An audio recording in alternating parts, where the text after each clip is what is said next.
Hey guys, welcome to another video. I just bought Robert Kiyosaki's Rich Dad, Poor Dad on Audible, and I'm excited to read it because I've heard a lot about him. I've heard a lot about this book, so I figured what better way to kick things off than to react to one of his most viewed videos with over 18 million views on YouTube. That's ridiculous. If you've never heard of him before, you're about to learn all about him. It's about a 10-minute video, so buckle up. Do the rich people cringe and say, don't tell them that, Robert? Yes. Don't tell people what you know. Right. Keep them poor. So my father was the head of education. PhD. I love the drama. I go home and ask him, said, why don't we learn about money in school? And he looked at me and says, because the government doesn't let us teach that subject. The government tells us what we can teach and what we can't teach. You know, it's an interesting point. My mom is a teacher, and I've heard her talk a lot about just how much regulation there is around what they can teach. There's not a lot of freedom around, even within your own subject, what you can teach. So it's interesting to hear him mention that. And the other interesting thing is I don't think my first personal finance course was until college. So that's an interesting point. And I thought that was strange. And I said, but aren't we going to school to learn about money? He says, no, your job is to get a job. I said, but you get a job to earn money. He goes, no, you're supposed to just get a job. I went, no. Isn't the purpose of a job to earn money? He goes, you're correct. I said, so why don't I just learn about money? I can skip the job part, you know? And he got flustered and he said, if you want to learn about money, why don't you ask your best friend's father about money? And I said, why? That's Mike. So I asked him. He says, because Mike's father is an entrepreneur. And I said, what are you? He says, I'm an employee. I'm a government employee. And I went, oh, what's the difference? He says, the difference is an entrepreneur must know about money. When you step away from a reliable paycheck that you know is going to come in every month to something that completely depends on your ability to go out and earn money, then I would say, yeah, a lot of your success is going to depend on how well you know about money, how well you manage your money. So that's a good point. Or that they're no longer entrepreneurs. And it says an employee doesn't have to know anything about money because the government will take care of them, the company will take care of them. Throw it in a 401k, look at it again in 65 years and you'll be set. So I'm all confused. But I took my dad's advice and I trundled over to Mike's father's office and knocked on his door and I said, hey, I'm here, 9 years old. Teach me about money. He says, beat it, kid, you know. But that's where the story of Rich Dad, Poor Dad started. And finally, through persistence, my rich dad started teaching me about money on one condition. And that condition was he would never pay me. He says, the moment I pay you, you think like an employee. He says, that's the trap. Entrepreneurs work for free. And that is so true. Even in, the 3 months that I've been working in real estate, there's been at least 3 situations I can think of that I have put in a lot of work for free and won't see any return from it. Like hours upon hours upon hours with clients that have gone somewhere else. Whether they bought in a different state, whether they decided not to buy. Like you put in all of that time and there is no reward from it. And I get what he's saying about the mindset about once you receive that paycheck, it changes the way you think because now you know where your source is coming from. It's kind of like they tell you not to feed wildlife because then the wildlife gets used to, oh, hey, I can just hang out around, the trail that people walk on and I'll get free food. And when winter comes and there's, nobody on the trail anymore, they don't know how to go out and find their own food. And I think the same similar situation applies to this. If you're getting paycheck after paycheck after paycheck and you know exactly where it's coming from, your ability to kind of step out and earn more on your own is thwarted. That safety and security is so comforting that it can almost limit you when it comes to that entrepreneurial spirit. And now I'm 9 years old, my head's going cracking in half. He says, you never want a paycheck. You understand that, kid? I said, okay, I got it. And he says, well, how do I make money? He says, that's what entrepreneurs figure out. It's like, so how do I learn about money? So he would just break out a Monopoly game board. So I would work for free and Love Monopoly. pick up cigarette butts, and he had hotels and restaurants, and I would clean and do menial tasks.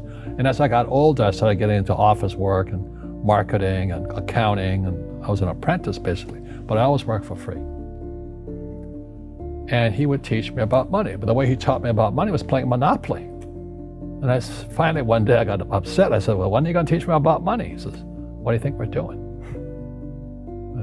We're playing Monopoly. He goes, no. What do you think we're doing? We're playing Monopoly. He says, what do you think we're doing? I always thought Monopoly was like a different level of game because you have negotiation skills, you're working with properties, you're buying and trading and selling. Like, I think that's a great example to be able to learn about money in a way that can kind of be fun. So I don't know. I'm teaching about money. And then that's when, you have one greenhouse. He says, there's many formulas for great success in money. There's thousands of them, but one of the best ones is found on the game of Monopoly. It still is today. 4 greenhouses, 1 red hotel. I said, what? He says, one of the greatest ways to acquire great wealth is playing Monopoly in real life. 4 greenhouses, 1 red hotel. But is that all there is? He goes, that's it. And he says, what do you think I'm doing? And I went, I don't know. So then he took me out and he showed me his greenhouses. And 10 years later, when I was 19, I was now in school in New York, and I come back to Hawaii, and Rich Dad had bought the biggest piece of land smack dab in the middle of Waikiki Beach. And when you go to Waikiki Beach today, you'll see the Hyatt Regency Hotel. That was his hotel. Just like the game of Monopoly. Just like the game of Monopoly. Yeah, he's totally right. Even in the first couple months being in real estate, I've met a handful of people that are following this exact model, and they are so successful. This mindset of buying property is never something that we're taught. It's a mindset that we are never encouraged to have because you want to minimize debt, you want to minimize risk. But when he's talking about this rich dad, Mike's dad, being able to go out and do all these properties, it's real. It happens every day. Find someone who does that for you. Find your rich dad. Acquired assets, and they became bigger assets. He just kept what's called an assemblage, because that property wasn't that big at the time. So he had to buy out all the small guys. Because Waikiki was a little dirtwater little town. So he'd buy out this shop owner and buy that shop owner. And it took him a while, but he finally assembled this large piece of property.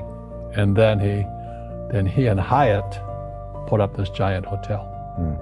It just sold for $800 million. So that's how I learned about money.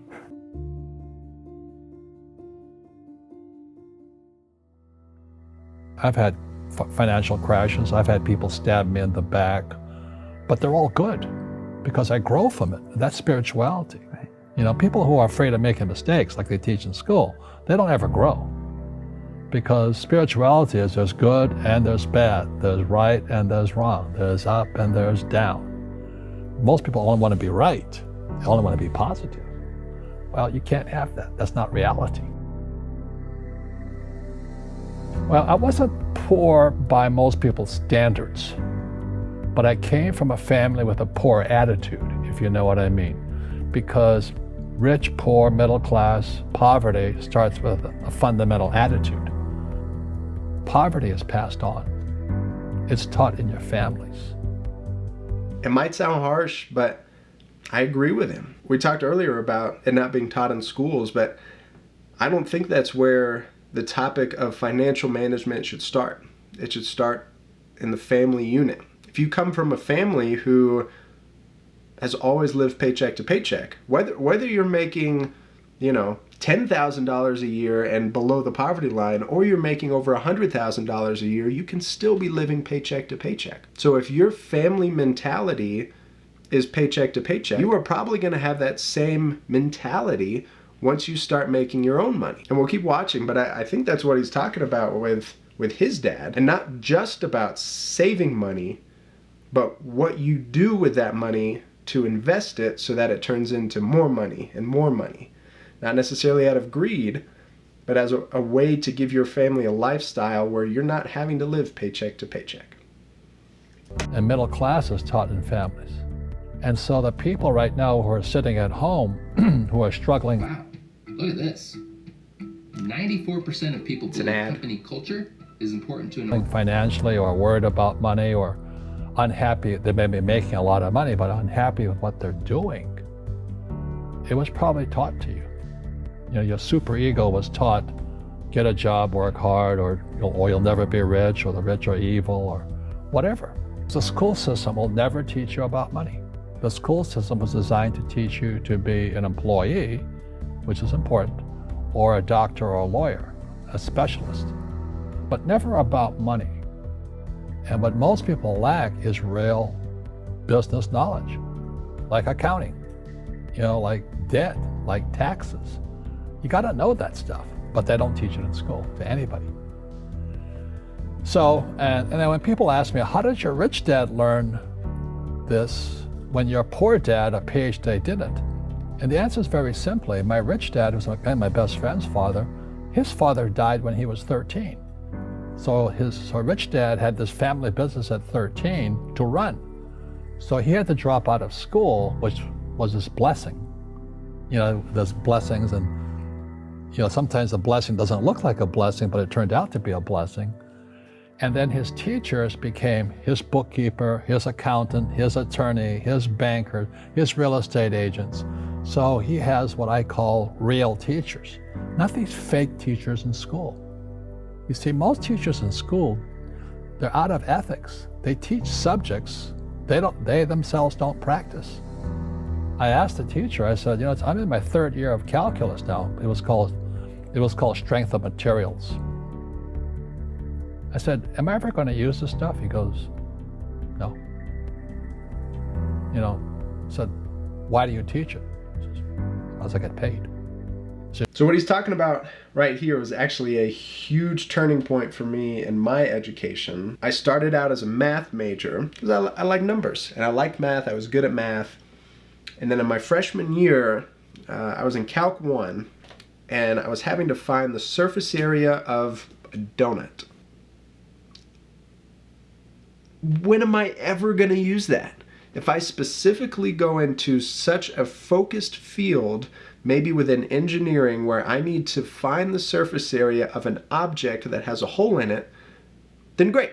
I will use different resources, other experts in that field to show me how to do that.